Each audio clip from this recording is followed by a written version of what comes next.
What if joy wasn't just a fleeting moment, but an entire way of being? In this week's episode of the Empowered and Embodied show, we are joined by the absolutely radiant Heather Vickery, a transformational success coach and speaker who helps conscious leaders root into embodied joy. We start off with lots of giggling, and honestly, we don't stop because Heather brings the kind of deep truth that also makes space for huge belly laughs, some sacred rage, and soulful permission. We drop some wisdom about human design, the wildness of midlife evolution, and how compassionate self-touch might be the key to coming home to yourself. So if you're tired of performing only in the quote-unquote right rhythm, feeling like the world wasn't designed for you, or waiting for some external sign to feel better, this one's for you. So take a breath and come laugh with us, and maybe, just maybe, start reclaiming your joy today. Hi there. Welcome to the Empowered and Embodied show. I'm Kim Romain. And I'm Louise Neal. We're two transformational coaches who are also fellow travelers on the path of growth and self-discovery. And we're inviting you along for the ride. That's right. We're right here in the trenches with you, navigating the ups and downs of life. And each week we'll be sharing our own experiences, bringing you conversations with amazing guests, and exploring insights and strategies that have helped us find more clarity, confidence, and ease in our lives. And trust us, we do not have it all figured out. We're learning and growing right alongside you. So if you're ready to rise above the chaos, doubt, and confusion that sometimes life throws our way, and step into a more empowered and embodied version of yourself, then you're in the right place. Let's get started.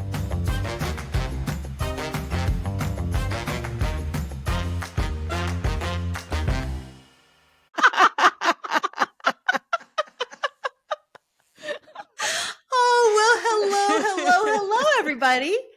Welcome back to another episode of the Empowered and Embodied show, and we are off to a raucous good time today.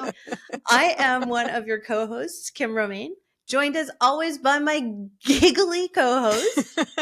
That's me, Louise. And we have such a fabulous guest today. We are joined by... Hi, I'm Heather Vickery. Thanks for calling me fabulous. I needed that today. You are fabulous. You are fabulous. Yeah. Heather is a transformational success coach and speaker, leveraging over 20 years of leadership experience to guide conscious leaders in leading from a place of, my favorite words, embodied joy.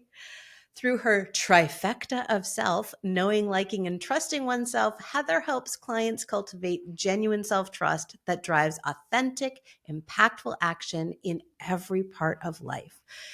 When joy is your set point, not just a default, everything changes for you and for those around you. And Heather is joy embodied. Aww. So it is no wonder that this is the work she's doing in the world. Heather, welcome, welcome, welcome. Thank you. Maybe that's why we entered this space all giggly and laughy. Just really made a dirty joke. Right? Yeah. Well, I set the stage for the dirty joke with mine earlier. We need that. Yeah. We don't laugh enough. I just think in general, we just don't put ourselves in enough situations. It's forbid belly laugh. So I'm always on board. Yay. Why is that?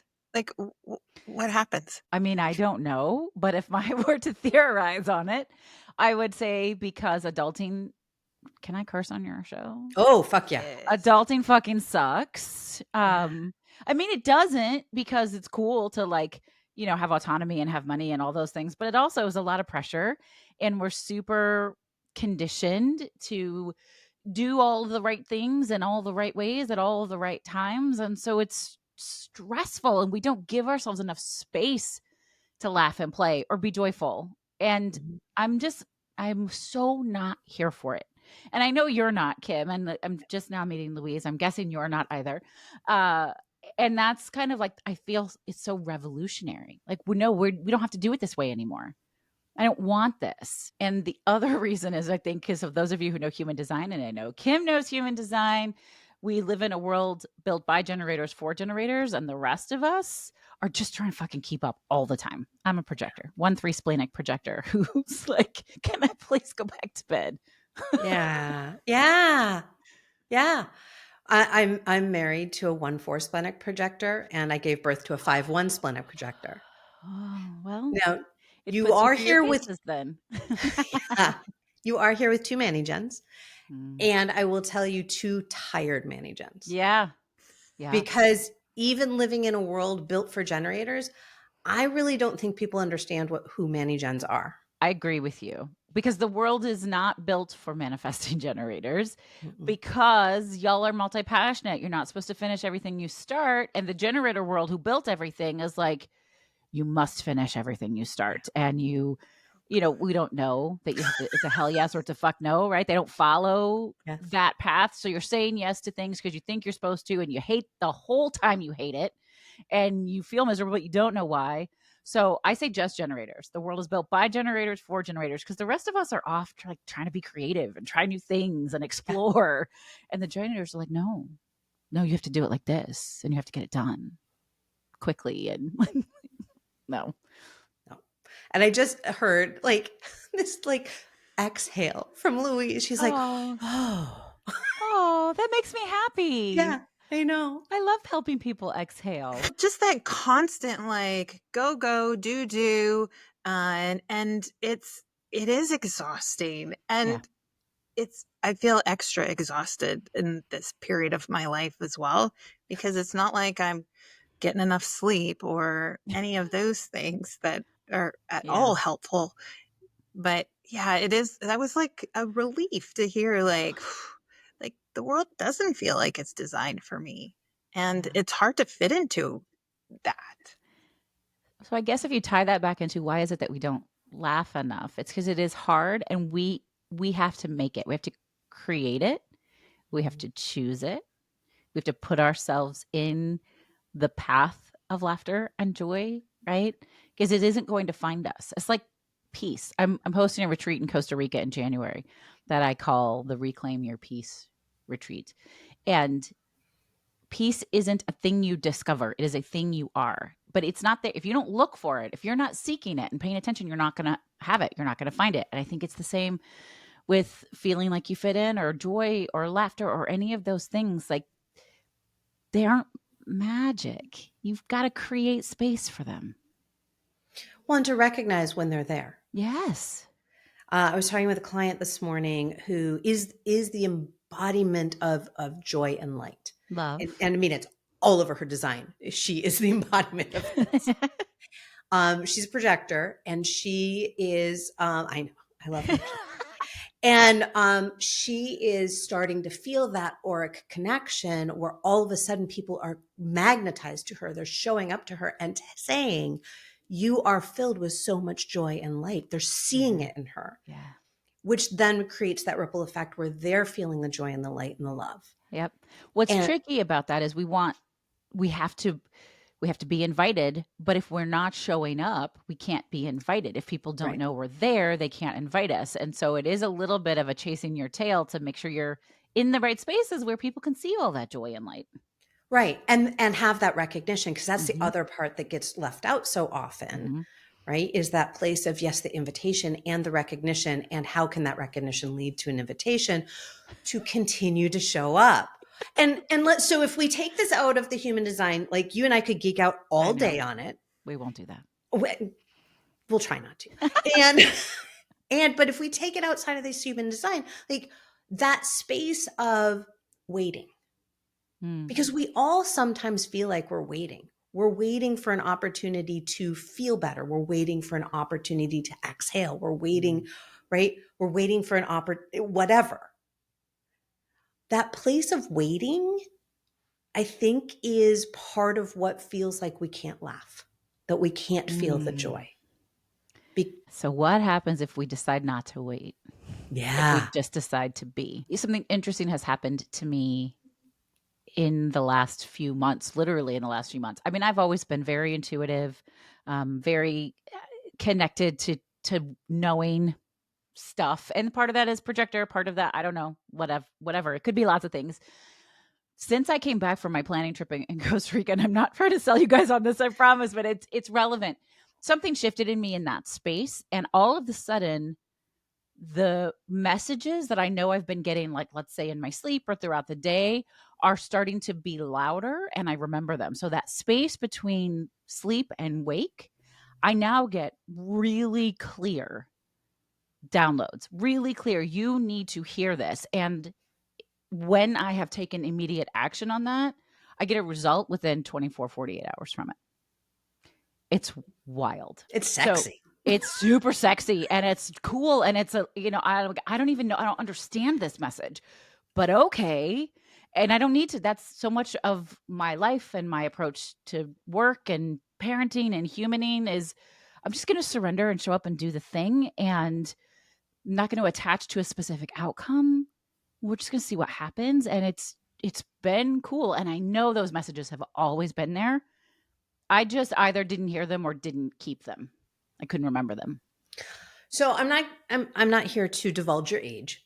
Oh, I'm 50. Hey. Okay. Right. So nice Chiron return. Welcome to Chiron return. Thank you. Thanks. And there is something, and Louise, you and I were just talking about this, that like the zero fuck 50s are very real. And I think a lot of it has to do with this place of our Chiron return, because all of a sudden, all the learning, regardless of what your design, so I'm a 4/6. So of course that 6th line is like, and I promise I'm not going to stay in human design this whole conversation. That 6th line allows that the Chiron return to have a, like superpower, but we all go through it. And there is something really amazing that when we go through it, there is a shift. Mm-hmm. Not everybody's fond of the term upgrade. Evolution. I think it's an upgrade. Evolution is a good word. Yeah. Yeah. We've evolved, we've grown into this next thing. And again, whether or not human design is your thing, or whether or not, any of the woo-wee stuff is your thing, allowing yourself to see that you've evolved into another stage, we do get to start holding on to things in a very cool, very different way. Very different way. So I will follow that up. And I'm curious, really curious to hear what Louise says. You may already know this.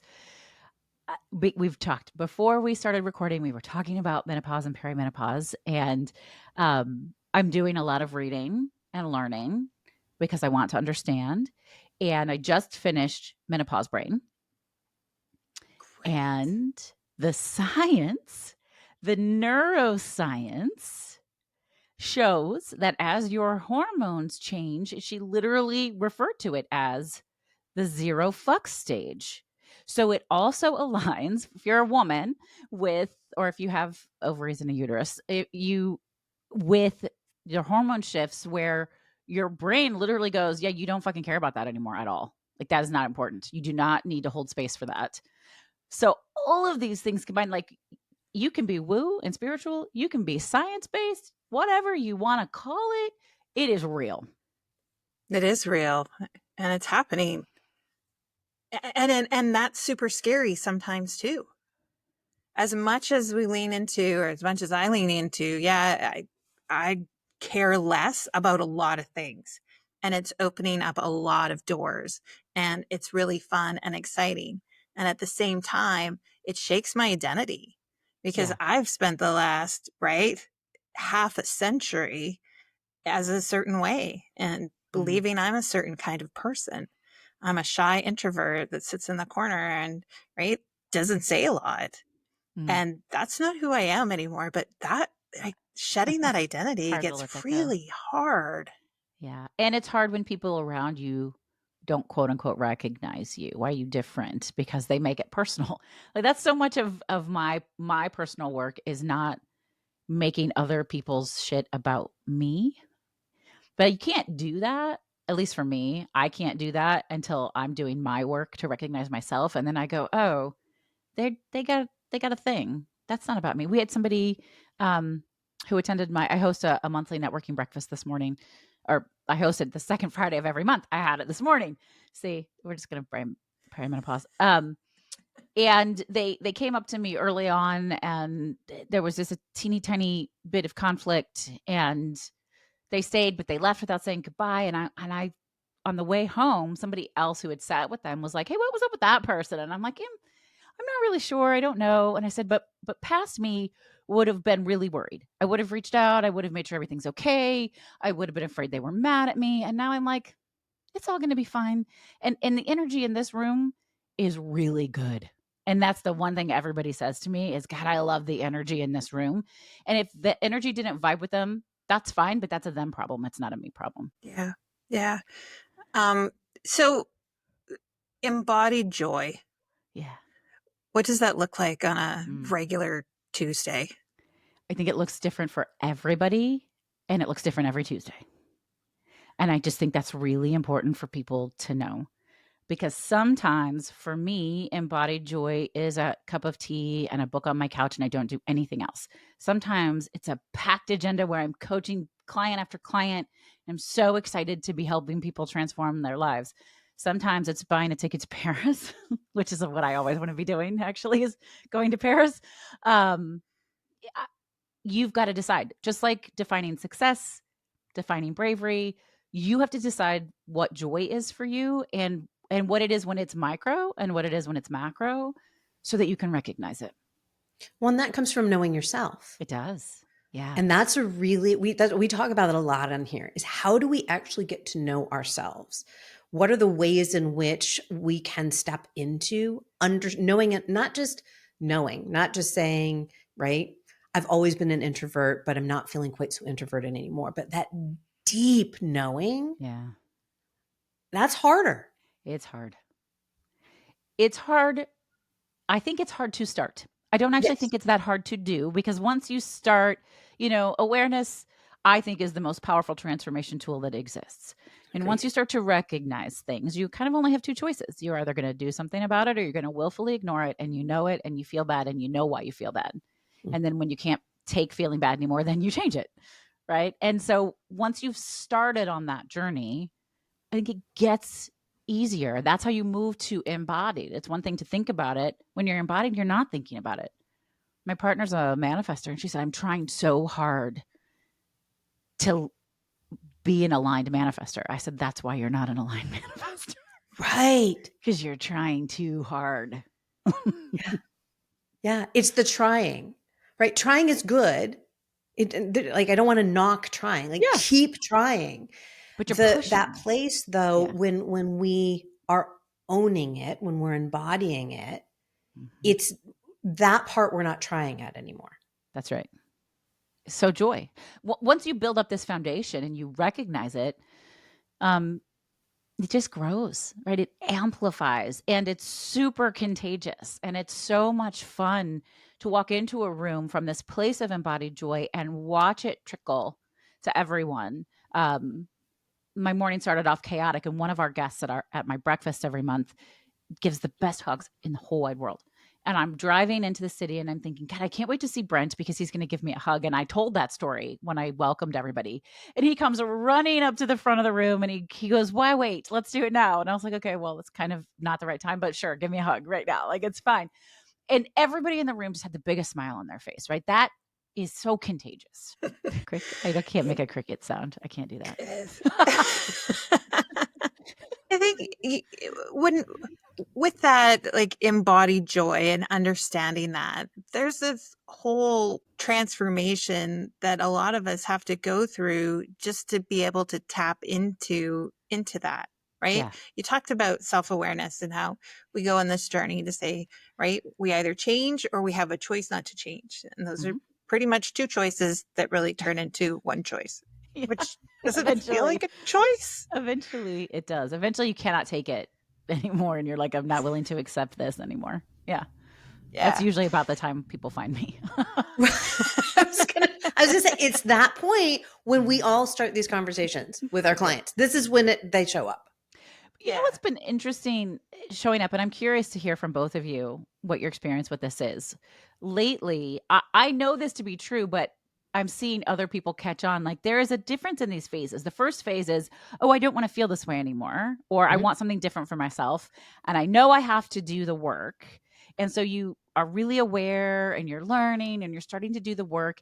And then you move into this phase where you let the work work. Yeah. Where you move into the weight and the rest and the surrender and all of that. Nobody talks about that part because it's not as easy to package and market, and we don't understand it. And it's tricky because you move from doing to being and starting to embody.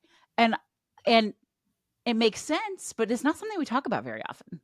No, well, it's so fascinating because that has been my awakening since 2024, is that those are the people that I actually really love working with. And so I've been slowly trying to shift my business to focus on the organizations and the individuals and the teams who are there, who have been doing the work, who are now ready to take it to the next. And it's so funny. It's like my hands are going up, take it to the next level, but it's really to the next level. It's that next level deeper.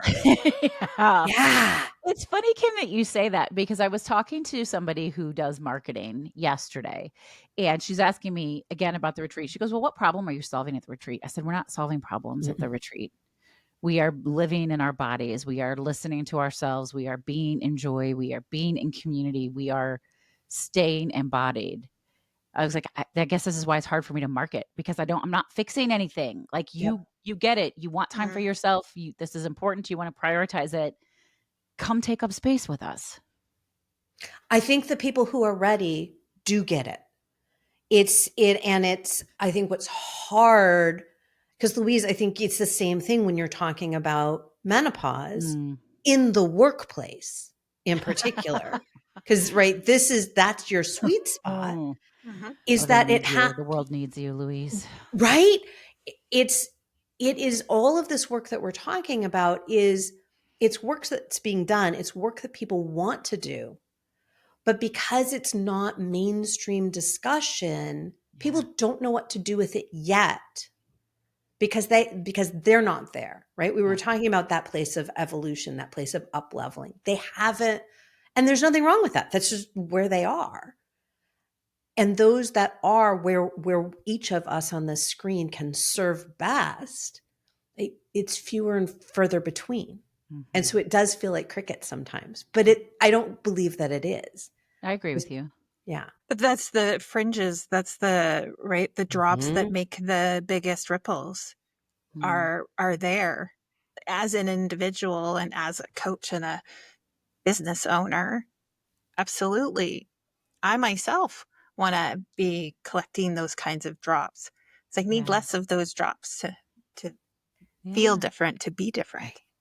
I love that. Right? And I think the visual there isn't that we are leaps and bounds ahead of everyone. We're just a couple of steps ahead, and we can literally reach out and say, come on, I got you.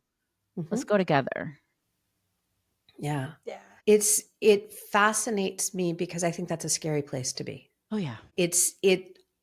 When you know you're there, it's not as scary anymore. But it's scary when somebody's reaching out and saying, I got you. It's like, but I don't know what you got me for. Right. Yeah. I mean, my ideal client is always somebody who goes, I don't actually know what the answers are, but I know there've got to be answers, and this isn't working.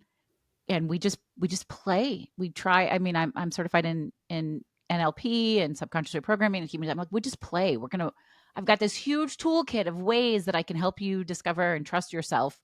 So if you trust me, we will figure this out. But it is scary. And I do think it takes a lot of guts to say, I'm not willing to stay here and I have no idea what to do. And I think that's okay. That's that trust thing. I think it's okay means I'm trusting in something. And you and me. Something. That sounds crazy, but I think it's that. Yeah. That they can do this. They can show up for themselves. They're going to figure it out somehow. They want to, it would be nice to say, I think, oh, they trust me, which is great. I mean, I want them to, or they trust you, Kim, or they trust you, Louise, but really who they're trusting is themselves to take this leap with you or with me. Yeah. And as a business owner, as a coach, you walk in the room and go, I don't have the answers. You have the answers. And then you want money to exchange hands. You already have the answers. And people are like, fine, what do I need you for? Right. But it's this whole deep understanding, right? Yeah. That it really is about having a guide, having a companion to say, like, I'm going to help you find the answers, because then when we're done working together, you have embodied that. Like, you own that shit and you walk away You own it. owning it. That's right. Yeah, I get myself really, I don't get worked up about a lot these days, but I get really worked up. Hopefully I don't cross any lines here with coaches who say they empower women to X, Y, and Z. Because I really don't think that's true. I think empowerment is inside work, and we empower ourselves when we say yes, when we show up, when we say no, when we set a boundary, when we ask for help, whatever it is. And so I tell people, like, I can and I hope I get to guide, coach, mentor, lead you. You are the only one that can empower yourself. You are the one with the wand. I'm just giving you some pathways to use it. So I get really bent about that. People So say, do "Oh, we. I'm That's why we empowered." named that's why we named the podcast what we did. I So we're love like it. empowered and embodied. Okay, friends, you think you know what those words mean, but let us explain to you through beautiful guests like yourself and through our own conversations to say, no, we're not doing it for you.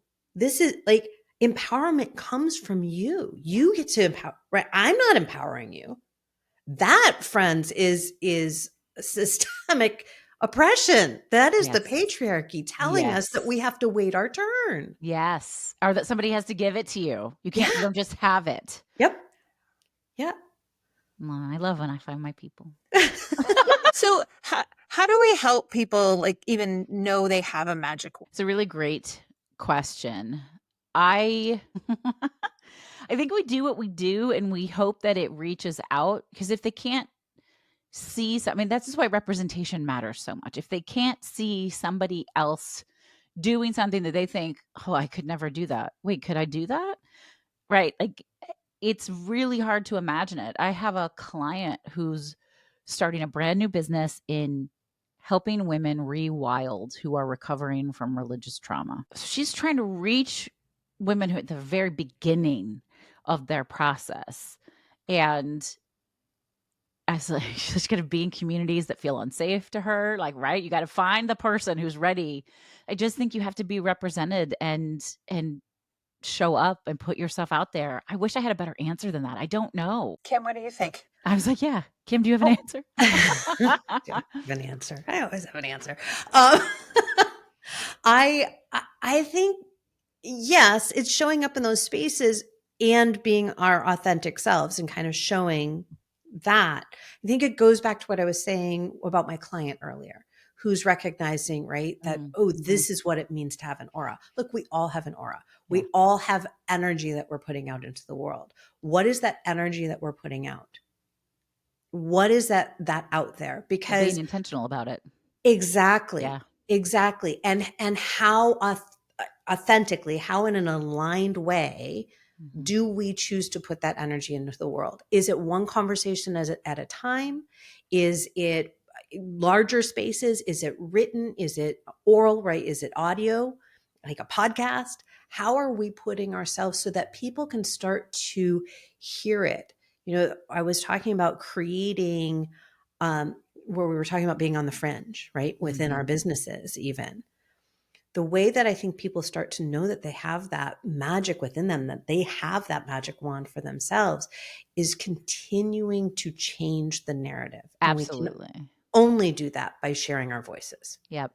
And by being conscious of it. It's actually interesting. Yesterday I was with a client who considers themselves very vulnerable. They come in very open, and I think that's great. And through the course of the conversation, we realized that their motivation was manipulative. They came in vulnerable with the expectation that then the people they're talking to would be vulnerable and give them what they want, which was to love them. That was it, right? Like, want me, love me, pet me, tell me I'm amazing. And I was like, that's why it's not working. Like, you're turning yourself inside out, but not for the sake of just honest connection, because you expect something from them. And when they don't give it to you, you're really mad. And so this level of really paying attention. So I have a method I call the brave method. BRAVE is an acronym, but the R stands for the 3 R's: reassessment, reframing, and resilience. This continuous intentional practice of going, who do I want to be in this moment? How do I want to show up? What are the results that I want? What's working? What isn't working? And retooling that as you need to, and being really honest, changes everything. It changes how you engage with everyone, how you treat yourself, changes everything. And when we pulled that together, and she was like, holy shit, that is exactly what I'm doing. Now she's going to go into a meeting and she's going to behave differently because she knows. It goes back to the awareness that you were talking about. It's like that awareness and the consciousness. Yeah. How conscious are we? Because a lot of us are walking around Very unconscious. little consciousness for so many people. And I'm not even talking about higher consciousness. I'm just talking about being fucking awake. Absolutely. 100%. I mean, that is the biggest problem. Yeah. And it's so funny because it's the action. Sometimes the action on the outside doesn't look different, right? Correct. People will say like, I'm doing all the things.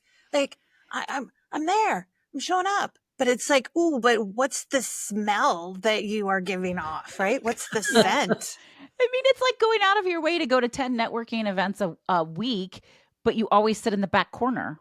Why are you leaving the house? Right? Like, know why you're doing the things you're doing. I'd rather go to one a month and have a blast, because you want to check a box. Like, Well, I don't know. What you're talking about is performative. I'm doing it because if I perform this thing, I'm going to get the golden chalice that I'm promised. Mm-hmm. That's not how it works. Why doesn't it work? Does not work that way. It does not work. Yeah. Which is the same for social media, right? If you like all of it, if it's making you feel miserable, I can guarantee you it is not going to get you any results that you like ever. Yep. Yeah. But you're right. It's not just higher consciousness. It's regular awareness. Most people move about their day and they don't spend any time thinking about the way that it feels, the impact that they have, if they're enjoying themselves. So it's when I say, finding joy, embodying joy, you have to be looking for it. You have to be paying attention. And I'm certified in positive psychology. I've written a couple of gratitude journals. I love it when science and woo meet, because we've been woo for a long time. We had all these things that we really believed in and we thought, and now science is like going, yeah, that's real. That works. Just like we talked about with menopause and the 0 fucks and like all of these things. Gratitude is scientifically proven to decrease overall stress, anxiety, and depression while increasing overall joy, happiness, and well-being. I'm not making that up. Just try it. List 3 to 5 things you're grateful for and why every day for a month, and you will be different. List it just today and you will be different. When I do it with clients and they start, I make them do 10. And they're like, 10 things I'm grateful for. I said, if you can't list 10 things you're grateful for right now, we have bigger problems than what you walked in the door for. And then they do it. And then they're like, God, I feel so much better. I'm like, yeah, because it's okay. You're okay. I do that with breathing. Yes. It's like, okay, let's just take a breath. Yeah. And right. And it's when we consciously take a breath, intentionally take a breath, all of a sudden our nervous system goes, oh, there's not a pack of cheetahs after me. But we forget that because that's how we're showing up and we're acting like, right? Absolutely. That the entire thing of Noah's Ark is coming for us. We're all right there.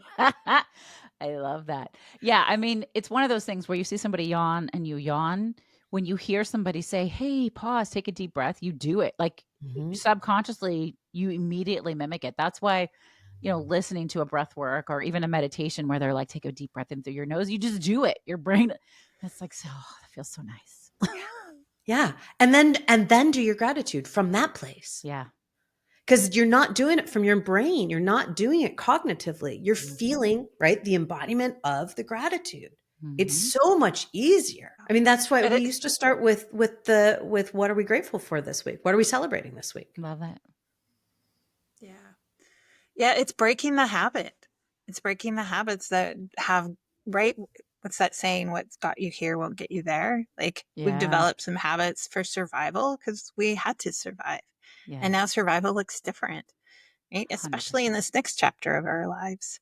It's different. We need a different set of tools. My newish embodiment thing that's working right now, and I try to do regular reassessment, and we'll see if it continues to work. If it needs to shift, that's fine. Is like everybody else in the world, watch you guys say, oh, I don't do that. I want to grab my phone first thing in the morning. Like that instinctually, I'm like, I want to grab it and look at it. And I know I shouldn't do that. So I have been really great the last month or so. And it started as one of those messages that was in my head in that space between sleeping and waking. The message was, everything is working out for me. Everything is working out for me. Everything is working out, is always working out. You are always taken care of. Everything is always working out for you. And it would play in my head, and I would keep it. And so now when I actually open my eyes, I do compassionate self-touch, hold my face and rub my arms and do all that. And I repeat that in my mind because I have a sleeping partner next to me.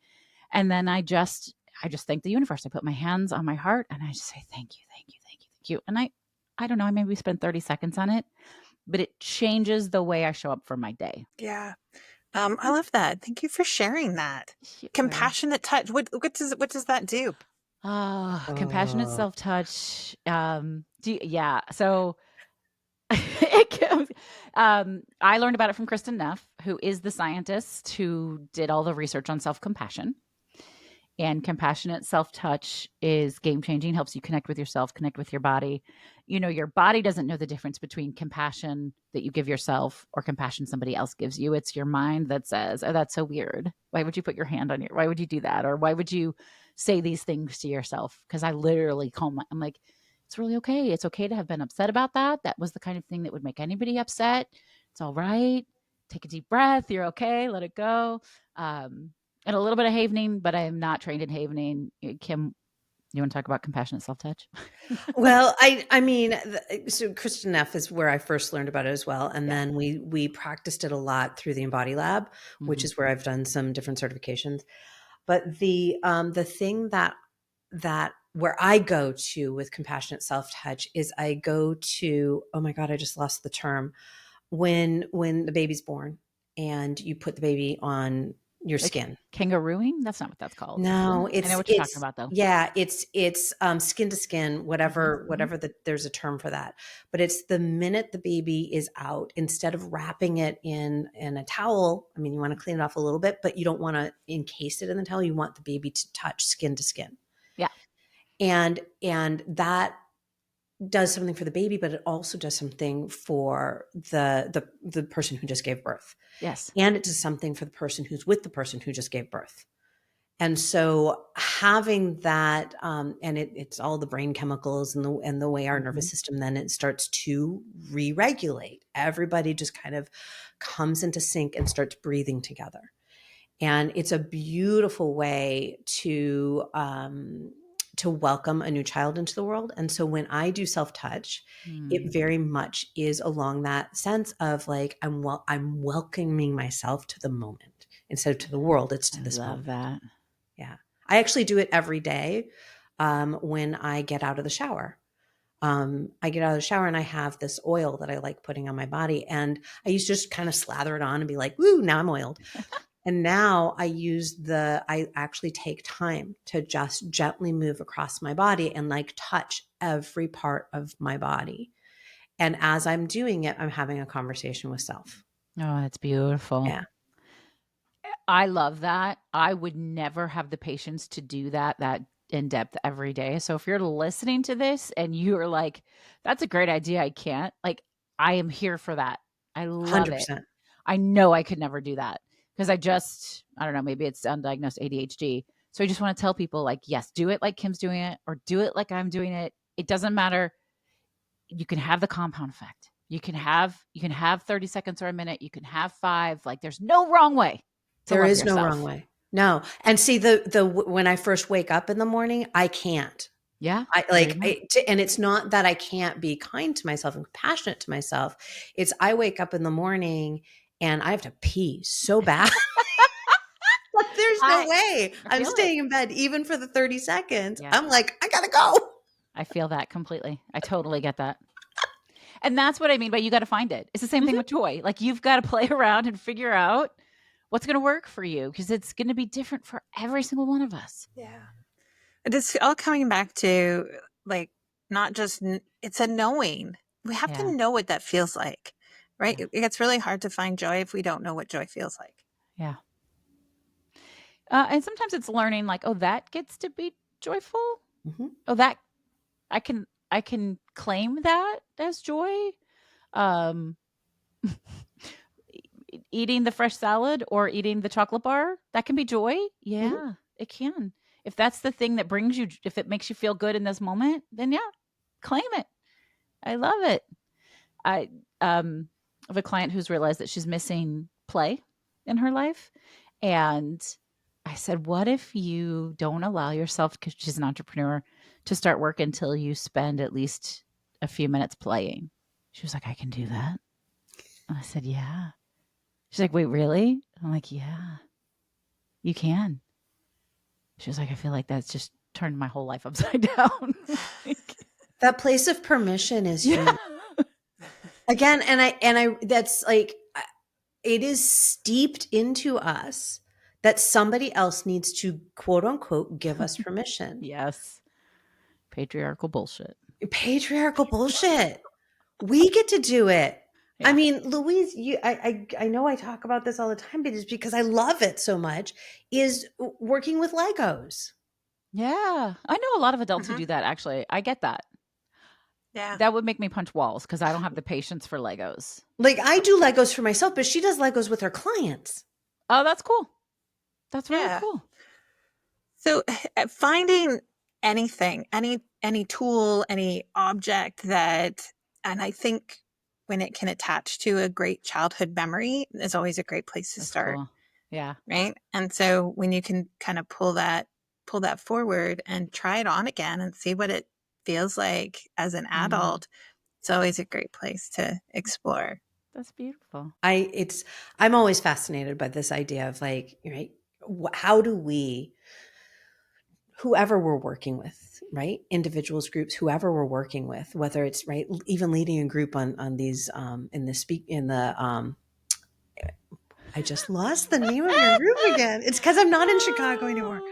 But when we have these whatever sizes of groups or individuals in front of us, finding the entranceway to allow them to breathe, to allow them to find themselves, to allow them to laugh, to allow them to break the quote unquote norm. That, Louise, you used the word habits earlier, to break that habit of being, because they're showing up as in a certain way all the time.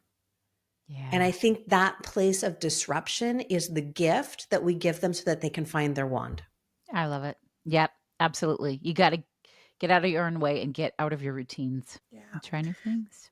And it's all okay that you're 50-ish and you're just doing this for the first time. Of course. It's okay if you're 70-ish and doing this for the Yeah. first time, right? Well, it's all okay. There's a lot of shoulds that Yeah. play out in our minds. I should have been doing this longer. I should have known earlier. I should have. And it's like, stop shitting on yourself. Which doesn't make anything better. I was talking to my mom maybe about a year ago, and she's in her early 70s. And she's just really hard on herself, massive people pleaser. And then she's a trauma survivor. And she said, I go to bed every night and give myself, and I get really upset with myself for the bad decisions that I've made. Oh. I said, what decisions could you have possibly made that are that bad? And, oh, I can't tell you. I said, did you kill somebody? She was like, well, no, of course not. So then she kind of eased. And I said, I can understand why those things might upset you, but think about why you made those choices in the first place. Who were you trying to protect? Me, your child. Why were you, right? Like, did you do the best you could at the time? Well, I thought I was. Okay. So is it making you better to hate on yourself every night before you go to bed because of those choices? Does it fix anything? She said, no, it feels pretty awful. I said, so how about you just decide not to anymore? When the thoughts come up, you say something nice to yourself, or you remind yourself why you did that thing that you wish maybe you hadn't done and how it worked out okay. I felt so sad for her. I really did feel sad for her. Yeah. But I think it helped. She was like, oh, that's really hopeful. I was like, thanks, Mom. It's more of the self-compassion. Yes. It's learned self-compassion. Yeah. Self-compassion is hard for people who have grown up with some trauma. It's not safe. It's not safe, right? Yeah, it's hard to protect yourself. It's hard to follow the rules. It's not safe. But But if you're listening to this and that is you, it is safe now. It is okay. And you can start slow. You can you can ease in. Oh my goodness. I'm sure like we could talk literally all day about a Probably. gazillion and 14 things. Yes. It would all be wonderful. Oh my goodness. What are our key takeaways? Because we went a little bit in about 14 different directions. What are our key takeaways from the conversation today? Louise, you have the floor. I will say it's about permission, that we don't have to wait to do what we feel inside is good for us in that joyful way. We don't have to wait for permission to do something that's joyful. And it's okay to get started, just like you said, Heather. Anywhere, any little thing what brings you joy, just do that. See what happens. But you don't have to wait. Yeah. You don't have to wait anymore. When I take walks in the spring, I love the spring, and I look at these teeny tiny flowers. I make those flowers such a big deal. Like I stop and I look at it and I take pictures and I think, God, I love the springtime. And it just amplifies my joy. I could just walk past and be like, oh, that's pretty, but I make it a big deal. It's the celebration. Yeah. How about for you, Heather? What's your takeaway from our conversation today? Just a reminder, I think, that we're all in really different places on this journey, and all of those positions can be honored and can be cared for, and you can be tender with them. So just, just be playful with it and see what shows up for you instead of, forcing yourself into a binary box on how you're supposed to do it. Yeah. No binary boxes, please. We don't like humans are beautifully complex. And when we try and reduce ourselves to the binary, it just doesn't feel good. For me, I want to just go back and kind of highlight and underline just a little bit that idea of being on the fringe. If you feel like you're on the fringe, if you feel like people around you aren't experiencing the same thing that you are, you'd be surprised because there's a lot of people out here experiencing a lot of things that we feel like we're the only ones experiencing. Absolutely. And so look on the fringes because there's a lot of us over here waving, going, we're here. We're here. We got you. Yeah. That's lovely. Yeah. Heather, where can people find you in the world? How can they stay connected with you in all your glorious joy? Please come find me and stay connected. So my website is vickeryandco.com, and you can find the socials there. I actually am only on a couple of socials. I'm on TikTok and Blue Sky and Substack. That's it. You just added Substack. I just added Substack, and I'm having some fun. I'm writing for the sake of writing instead of writing for the sake of running my business, which is interesting and freeing and terrifying, but in the right way. And then look, if you've got questions or you're curious, every Tuesday at 12 p.m. Central, I do an Ask Me Anything office hour. It's free. You just have to register so that we can send you the link. And you can come with a question, or you can just come because maybe you liked me and you want to know me better, or you want to make friends and come and hang out. Love it, love it, love it. And you have a podcast or two. I just have one right now. Okay. All right. Yeah. The show's called Was It Chance? I co-host it with my sweet friend, Alan Seals. And we interview successful creatives about the intentional risks they've taken on their path to creative success. We are silly and we are fun. And it sometimes is ridiculous, but it's always deep and it's always filled with passion and excitement and cool stories. And we have a blast. It's like literally my favorite thing I do. You feel the joy listening to it. I will tell you that much. Thank you for saying that. Yeah, for sure. I love it. He opens every episode with me laughing because I'm always because he always makes me laugh as soon as we start talking. So sounds familiar. I know we did that today. Maybe it's a me thing. Shit. Well, I will say more often than not, Louise and I start these episodes laughing as well. So yeah, it's a good thing. It's a beautiful thing to do in the world. More joy, more laughter. Yes. Love it. Thanks everyone for tuning in today. And thank you, Heather. It's such a great conversation today. Thank you guys for having me. Our pleasure. Okay, everyone. Take care. Bye. Bye for now. And that's all for this week's episode of the Empowered and Embodied Show. We hope today's episode has sparked something within you. Remember, we're all on this journey together.